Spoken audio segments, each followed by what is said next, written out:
అన్న ఏంటన్న ఇది ఇక్కడ అంటే చనిపోయిన తర్వాత ఏమైనా చేస్తారా లేకపోతే ఏంటిది? చనిపోయిన తర్వాతనే. హ్మ్. కాష్టాలు చేస్తారిక్కడ. హ్మ్. కాష్టాలు చేసినాక అస్థికలు వ ఒక పూజారిని పిలుచుకొనొచ్చి అంటే జంగమోళ్ళని అంటారు లేకపోతే అయ్యరు వాళ్ళు. హ్మ్. వాళ్ళని తీసుకొచ్చి అస్థికలు వాళ్ళ ఇంటి ఎవరైతే ముంగట నడుస్తారో తలగోరు పెడతారో ఆయనతో తీపిచ్చి అక్కడ పెండ అంటే సానుపు జల్లి ముగ్గు పెట్టుకొని అవి అట్లా ఒక్కలు ఆయనకి ఏం కావాలో నైవేద్యం కూడా ఉంటది. అసలు హ్మ్. ఇప్పుడు నైవేద్యం లేదు. దాంట్లోనే భోజనాలు గానీ, నైవేద్యం గానీ అన్నీ పెడతారనమాట.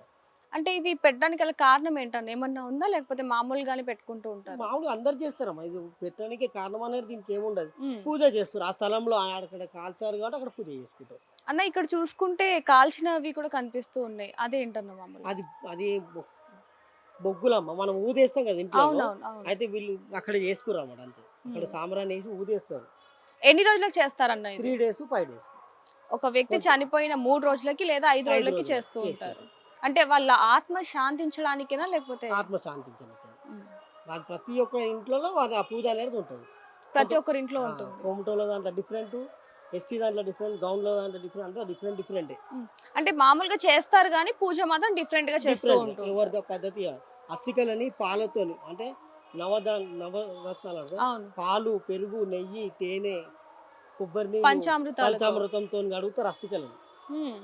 అస్సికల పువ్వులు, కుంకుమ, పసుపు ప్రతి ఒక్కటి ఐటెమ్ తెచ్చి దాన్ని పూజించి అక్కడ పెట్టి మళ్ళా నైవేద్యాలు చేస్తారు. హ్మ్. నైవేద్యాలు పెట్టుకొని వాళ్ళ ఇంటి ప్రకారం వాళ్ళే ఎవరైతే ప్రదక్షిణాలు కూడా చేస్ చేసుకుంటారు. ఓహ్!